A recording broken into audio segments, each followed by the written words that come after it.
friends, my name is Joe Stovall and I serve as the Executive Minister of Worship and Arts at Grace Avenue United Methodist Church, and I hope this video finds you well.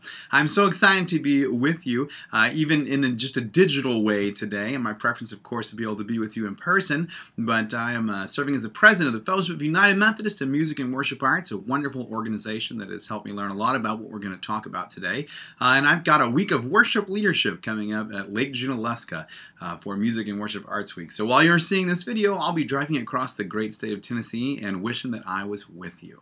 So thank you so much for your time and being with me today in this way. I'm excited about what we're going to be looking at today. It's about the employment of technology in worship, whether we should or shouldn't. How can we do this effectively? How do we illustrate and amplify and bring forth God's story and God's dreams for the world? So we'll be looking at that in our time today. Yeah, I tell you, when I was in seminary, one of the most helpful classes to me in the course of my career so far was a class of organ introduction. It was organ lessons for a group of 3 of us at the time. And while I learned enough repertoire to be able to get through one service, which I actually ended up needing once, much to the chagrin of the people present, the real value for me in that course was learning how to communicate with an organist using their language, to be able to speak at least a little bit intelligently about issues of registration and to know what a cipher is and to have just kind of a basic core understanding of how the organ works. And it's served me very, very well. And so today we're going to, I hope, give you some tools that will allow you to talk with, if you have folks who run media at your church or who work in technological ways in your church, be able to have a conversation with them, or if you are moving in that direction, to be able to speak intelligently to vendors about what it is that you're trying to do and looking at what some of the options are. So we'll be looking at that today. Context matters. We're really excited to be able to host you all tomorrow at Grace Avenue United Methodist Church up in Frisco. And so I want to give you just a little bit of background about Grace Avenue so you can have kind of an understanding of the context of where you'll be worshiping tomorrow. So Grace Avenue was started in Frisco in about 15 years ago. We're actually coming up in August on our 16th anniversary. And when at the time, there was not a whole lot going on in Frisco, but it was very clear that the population was preparing to boom. And so in the course of 15 years, the church started having one worship service, meeting in people's homes, and then moved into a new building, and the primary, or excuse me, before that worshipped in an elementary school for at least a year, and then moved into one of our current worship spaces. And the church started with a contemporary worship expression with a band led by my wonderful colleague Lori Hanson Roberts, and then began to add elements in worship along the way. And I personally find the terms contemporary and traditional and modern and all that not very helpful, but maybe you can give me some terminology to replace those with that works better. So over the course of the life of the church, it became clear that the physical plant needed to expand for theological reasons. One of the things that I'm very proud of about our church is that though we have a large campus, it is in use 7 days a week. It is a community center in many regards for a wide variety of activities that we do, from arts to English as a second language, citizenship classes, all kinds of wonderful things. And 2.5 years ago, we opened a second worship venue. So we have 2 worship venues on campus. One is designed primarily for modern or traditional worship, modern or contemporary worship, and then we have what could be classified as a rather traditional worship space. And one of the things that's wonderful about Frisco is that it's an incredibly diverse population in its own way. People come to Frisco from all over the world for work opportunities, for this excellent school system we have here. And so, for example, our church has a little over 2,200 members, and there are 5 adults that grew up, born and raised here in Frisco. So everybody who comes to Grace Avenue, with the exception of those 5 people, is from somewhere else. And so over the course of 15 years, we don't have a lot of, well, we've always done it that way before. And that attitude is generally replaced with, well, why couldn't we do that? Or, well, that seems like an interesting idea. Maybe we can explore that. We don't have, one of the challenges that presents, though, is that we don't have a common piety amongst our people.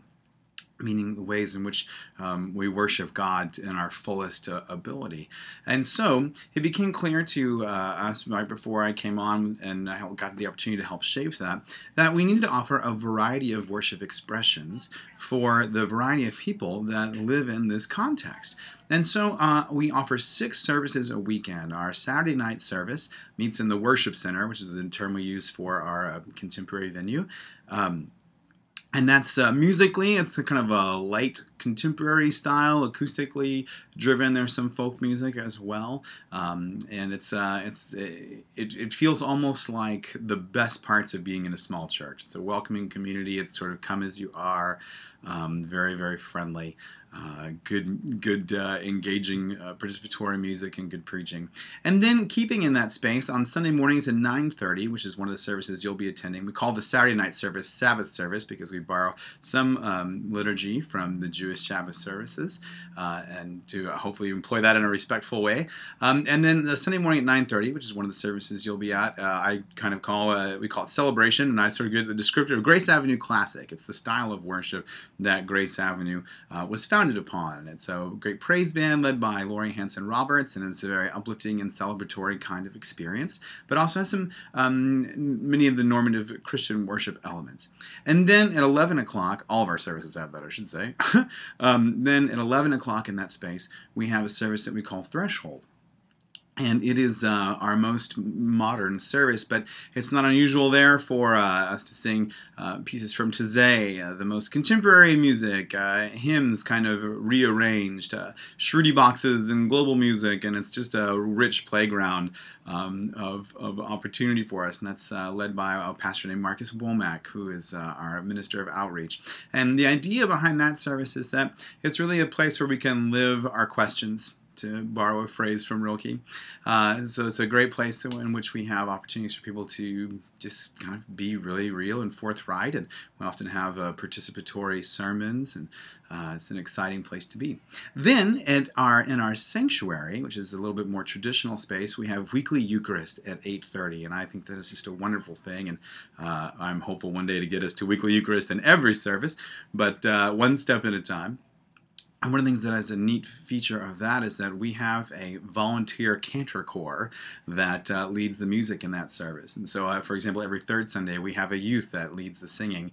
And we give them little bits and pieces about how to cantor effectively, how to lead people in singing. And I'm really excited about that service. And then we have a 9:30 service. We call that communion. And we have a 9:30 service called Foundation, and that's the service that I cantor, and we have a choir there of adults that is geared towards specifically helping to enliven the people's song. And so it has a light pedagogical element in that service as well. It's geared towards all of God's people, but with a light focus on why do we do some of the things that we do. So I'll often pick out an element of the service, one piece a week, and give a very brief but heartfelt explanation of, why do we sing a Gloria? And we have a lot of elementary school aged children in that service, and it's a lot of fun. The music is just kind of all over the place, and we have a great time. Our ukulele choir, which is the fastest growing ensemble here at the church at the moment, often plays in that service.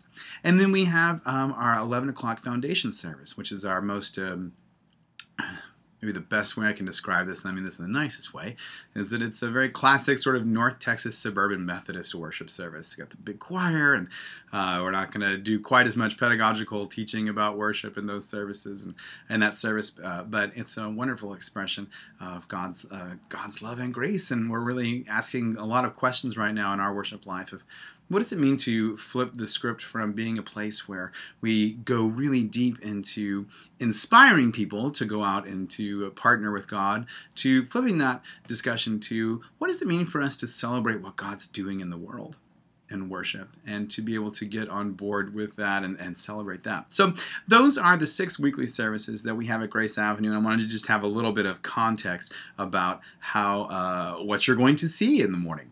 And then one more piece before we really get into the business at hand, I thought might be valuable to you, is to talk about the process of incorporation of all these different elements from a worship design standpoint. So we work in 3 generally different ways about trying to figure out what we're going to talk about in worship, specifically what the sermon is related to. And one of the main driving force for us organizationally is the Christian year. So if you'll look at the stained glass when you come in the sanctuary, you'll see that it is set up in that way. So that's a big piece for us. And then we often do sermon series that are related to the church year. And then when we are in between two of those things, we'll go with the lectionary, whatever the particular passages are in the lectionary, if we're not in the middle of a sermon series or, say at Christmas or what have you. So how that process often works for the sermon series piece, and now we're even really moving in the whole year, is that we've done it 3 ways. One, our preaching team, we have 3 folks who preach on a regular every week basis here, will either go away and decide what it is that they prayerfully feel that they're called to talk about, and it's usually very topically related to what's happening in the community or in the world. Something I think is a great piece for us at Grace Avenue. Several of our services have weekly prayers of the people as a very standard piece, and I'm looking to expand that to all of our services eventually. But again, you got to kind of move in bits and pieces when you make change. And then they will give us, as worship designers, our worship design team, scripture in a few sentences and themes of what they're going to talk about. Or we'll have open worship design meetings where we'll invite whoever wants to come to be a part of kind of sussing out where we think we should go. And then we'll have a secondary meeting that we begin to look as worship artists about how can we really bring that to life. Or what we've done recently is that we've had a team of folks who've gone away for a day or two to kind of plan out the entire year and as far as themes go. And then we'll put that starting with scripture and then build themes around that, and then we'll have that give that to our graphic artist on staff who designs the visual elements that go on the screen in conjunction with 2 visual artists, Lori Hanson-Roberts and Laura Simmons, who create altars that are related to whatever our themes are. So we'll find a way to get you some pictures. They've done some phenomenal work in that regard, and often we'll combine those 2 elements. I'll take pictures of the altars, and then we'll use those as backdrops for the screens and things of that nature. So that's the general process. And then as far as the inputting things into, we use a platform called ProPresenter, which is marvelous. Lori Hanson-Roberts and Marcus Womack, who is the preacher that I mentioned, but is also a fabulous musician, will enter all of the responsive liturgy and songs into ProPresenter. And then I every Friday go and double check, make sure everything looks right. It's a real gift to be able to have musicians to input song lyrics and text and liturgy into the screen, because they have a natural understanding of poetic flow and how things sing well when you look at them, if that makes sense. So then I double check that, and then we have 2 worship producers, one for each venue, that help coordinate all the details and make sure the media and the audio is happening. And so we've got kind of a little flow chart of how all that works together, which I can send to you if that would be helpful. But thank you so much for gracing us with your time and your presence, and we really look forward to worshiping with you in the morning.